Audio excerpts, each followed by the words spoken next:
Namaste.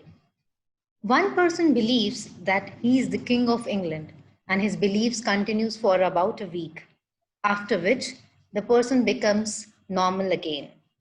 This is a classic case of brief psychotic disorder. A short duration episode of 1 day to 1 month of psychotic symptoms is what many people pass through. Though it is a short lived difficulty, yet it can reoccur and cause intense discomfort to the person. It is necessary, therefore, to explore how it can be understood from standpoint of psychoanalysis. We shall discuss today brief psychotic disorder with psychoanalysis consultant Mr. Himanshu Vaidya. Namaste, Mr. Himanshu Vaidya. Namaste. Can we start with what brief psychotic disorder is all about?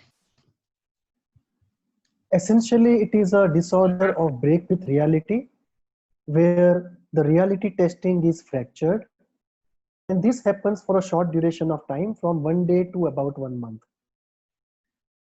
And this covers a range of what we call the psychotic symptoms. From standpoint of psychoanalysis, the moment you enter the psychotic domain, it's a serious domain you are entering into. And therefore, it's very necessary to see uh, how this disorder is coming up in terms of frequency and intensity and age. These three are very important elements of this disorder. And you can have delusions, hallucinations, disorganized speech, disorganized action, bizarre actions, bizarre thoughts, negative symptoms, catatonic symptoms, the entire range of psychotic symptoms, with duration being 1 day to about 1 month. What are the symptoms by the term brief psychotic disorder, if we have to list them out? The book says you must have one of the three, and in the three they list out delusions, hallucinations, and disorganized speech. So one out of the three has to be there. In most of other symptoms, other sicknesses in the chapter, you have 2 out of those three or 2 out of those 5. But in this case, it is 1 out of 3. And then you can have other symptoms also, right? Where you may have catatonic symptoms, negative symptoms of negative psychosis or something of that sort. Bizarre thoughts, bizarre ideas, all of those can be there. But essentially, most of the times we are looking at delusions, hallucinations, disorganized speech or disorganized thought or disorganized behavior. In very few cases, at negative symptoms and catatonic symptoms. So, what is the psychoanalytic explanation of causation of brief psychotic disorder? Uh, Psychoanalytically, when we try to understand it, we have to take into factor three very important elements. One is the frequency, second is the intensity, third is the content, and fourth is the age, and fifth is the onset. So let me say 5 elements, not 3, right? The frequency, the intensity, the uh, nature of the nature of contents, the age, and the way it is setting on, and that has lot to do with our analysis of this problem. Take for example, if you have a brief psychotic disorder which is because of a stressor in the outside world, psychoanalytically we would understand that to me that it's a temporary disintegration of the self under pressure from the outside stress, where the stressor is clearly in the environment and it's a temporary reaction to that stressor. In which case, our job essentially would be to go and repair or provide the person supportive therapy to help him overcome this kind of a temporary crisis. But if it is not because of an external stressor, but because of something internal, then we are looking at a greater difficulty. And then we will have to go into what is the frequency. If the frequency is very low, we may look at it as something which is inside, but not very difficult. But if the frequency is not stable or reducing but increasing day by day or month by month or year by year, then we are looking at a disease which is progressing, and therefore the brief psychotic disorder in the long run may not remain brief. It may transform into a long duration, more stable, more chronic disorder. So then psychoanalytically we see that as just the beginning of the trouble. And here we would be looking at deeper dynamics of the childhood, which will go into issues of formation of a weak self, uh, the paranoid schizoid split not being breached, the Oedipal resolution not having happened, good enough mothering not having happened, creation of a healthy self not having happened, or too much of unconscious pent up rage, pain, and guilt related to the relationship with the parents or caregivers. We also have to look into from a psychoanalytic standpoint at whether we are looking this as a one-time standalone incident, or are we looking at it as something which is going to get worse, as though something was almost like a prodrome of something worse. We also have to look at the onset, that are we looking at the brief psychotic episode as a standalone brief psychotic episode, or is it that this has developed to a person who otherwise had a neurotic difficulty, and this is the first time he has chartered out into the psychotic domain, which means that the neurotic difficulty, whatever was there, was not well handled by medication or therapy, and therefore the worsening of situation has brought about psychotic features into the fold of that sickness. Now that requires a different kind of a treatment. Another important point is, when does it start? If we are looking at the onset of this thing in an adult, say 25 plus, it's a different thing. The prognosis is good. We analyze it slightly differently. But if we are looking at it starting just after puberty, we know we are in deep trouble. It's going to be a long drawn affair. And we will be looking at mild to moderate chronic sickness in most cases, where the brief psychotic episode would start after puberty. And if the brief psychotic episode starts just after the Oedipal phase, after the age of 5 or 7, and there is no latency period, so to say, then we are looking at a really deep, chronic, lifelong, almost kind of a difficulty in most cases. So we psychoanalytically, when we look into it, we look into frequency, intensity, onset, whether it is coming out of a neurotic condition, and the age of the person.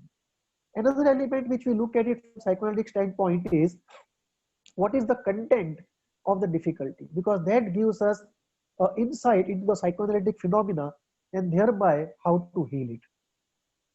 So we would be looking at, for example, are we looking at delusion or hallucination? Are we looking at erotomania, or are we looking at delusion of persecution? They, both of them will give rise to very different psychoanalytic phenomena in the unconscious. Okay? So even though brief, somebody may have a short time, a brief period delusion of persecution, a brief period hallucination of something that you cannot see otherwise, a brief period of disorganized thought. Right? So we would be looking at the stressor, we would be looking at a stressor outside, stressor inside, and we would be looking at why, if it's a standalone thing, then what happened that the self fragmented, the self disintegrated, and the disintegration of the self led to this emergence of brief psychotic episode. Okay? So this is how we would be looking at psychoanalytically in terms of the process. In terms of the schools, it all depends upon the nature of the hallucination or delusion. So something rooted in homosexuality, we will look at it from the Freudian school. Something rooted in anger and a part object kind of dispersion of the elements, we would be looking at from a Kleinian school or a Bionian school. Something which has to do with narcissistic or borderline self disintegrating into a brief psychotic disorder, we would be looking from a Cohesian angle, and so on. So these are the various ways that we look at this brief psychotic disorder from phenomenological standpoint, from process standpoint, and what factors we consider while analyzing this disorder. I understand, like in psychoanalysis, we explore the roots and we have different schools to explain the causation. But how does psychoanalysis proceed with healing of brief psychotic disorder? Yeah, so the moment we say the word psychosis, we are dealing with something serious, right? Because we are not dealing with something which is commonplace and which happens to everybody. It's a rare thing and a serious thing which happens. So in terms of duration, we are looking at 1 to 5 years of duration. And if it's a brief psychotic disorder, mostly we'll be looking at 1 to 2 years of duration. And we will go along with psychoanalytic psychotherapy. And most of the times in brief psychotic disorder, we should be fine with meeting the person twice a week for 1 to 2 years. And we would go along the routes which are based upon the content of the psychotic episode, whether it is delusion, hallucination, if delusion, what kind of delusion, and so on. That will give us an idea. For example, uh, if we are looking at delusion of persecution, we will have to undo the projections which are happening from the unconscious outside. If we are dealing with erotomania, we will have to work upon the sexuality fused with narcissism. If you are dealing with bizarre kind of delusion or hallucination, we will have to deal with the intense envy or rage which is disintegrating objects into pieces, or maybe we are dealing with that unconscious unprocessed material which is getting projected out into these bizarre contents. So based upon the nature of the delusion or hallucination or disorganized speech or disorganized thought, or say negative symptom, then we'll be looking at Cohusian and Jungian combination to deal with negative symptoms if they come out in brief psychotic episodes. So this is the way we would select the uh, school of therapy, or the process of therapy, or the theoretical orientation of therapy to go ahead based upon the specifics of the psychotic disorder.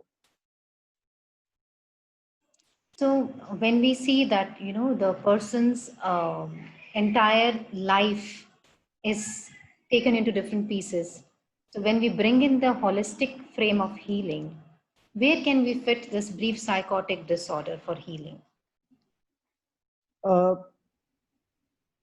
in holistic healing area, we have uh, many techniques like Reiki, pranic healing, meditation, yoga, uh, mindfulness, uh, positive affirmation, guided visualization, and so on.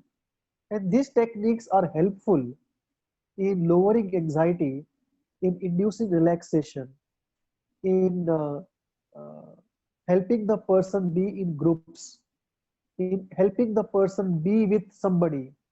Often it is the teacher or the guru of that alternative mode of healing, that holistic mode of healing, who as a good father or good mother is internalized apart from the therapist.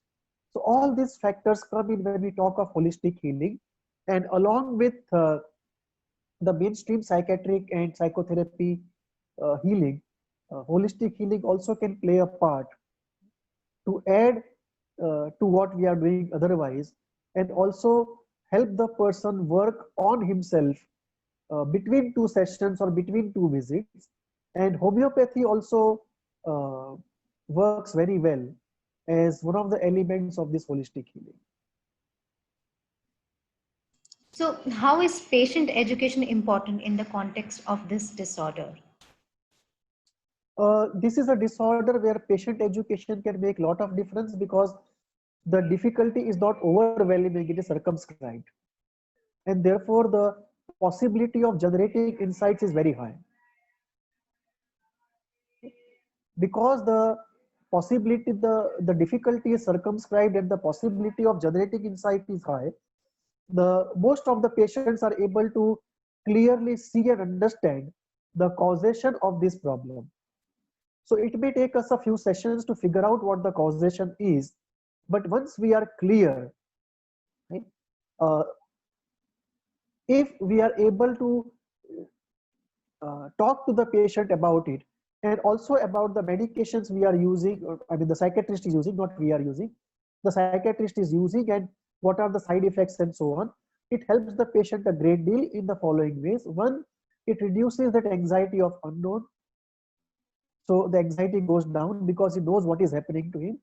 Two, he realizes what is happening to him is happening to thousands of people, and they are under control and they are being helped, and so can he be helped.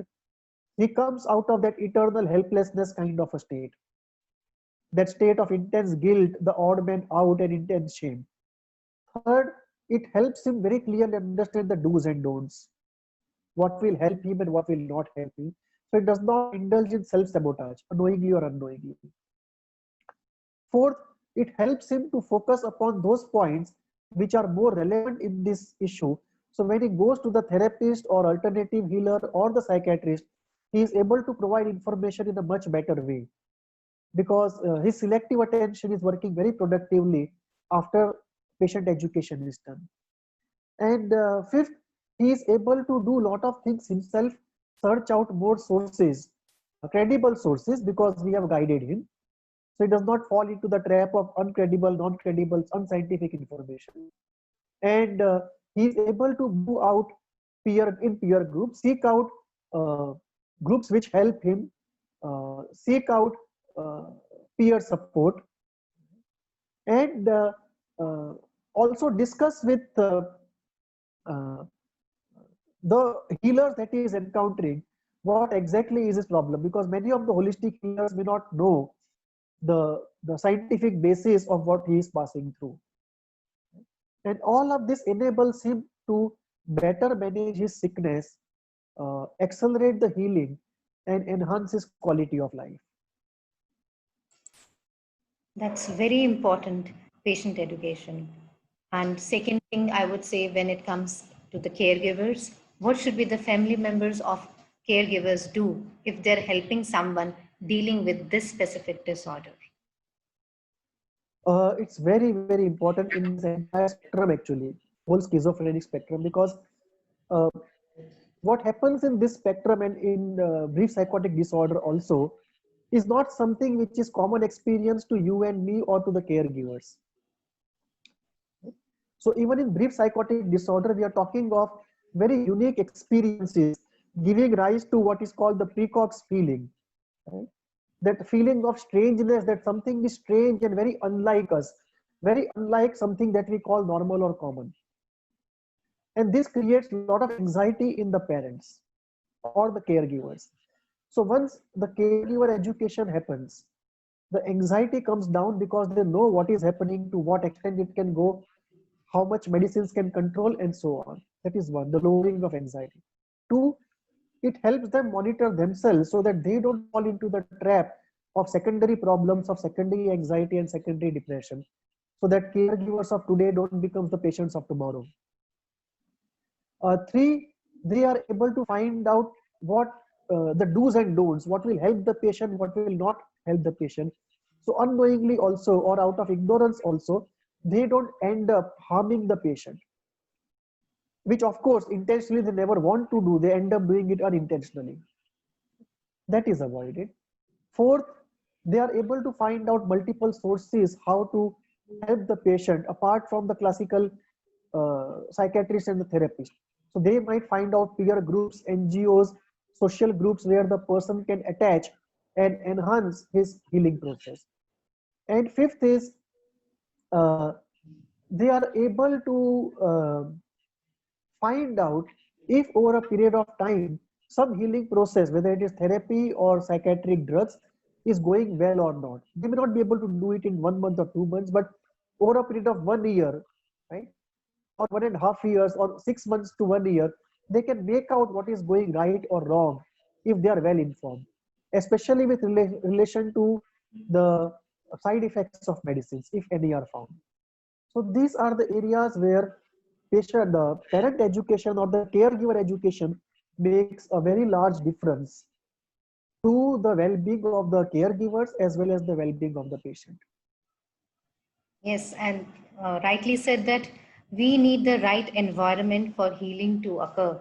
So somewhere we don't want the caregiver should go through secondary anxiety, secondary depression, or feeling of helplessness and stressed out and exhausted by themselves.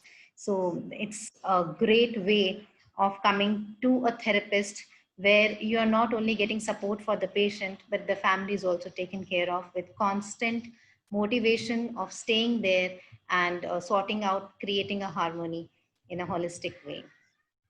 Thank you, Right. Himanshu Vedya, for sharing your knowledge with us. Thank you so much. Thank you. So, friends, we have covered today the brief psychotic disorder. In the subsequent videos, we will be covering other disorders from DSM 5 in the same way. Do watch our upcoming videos and write down to us. Namaste.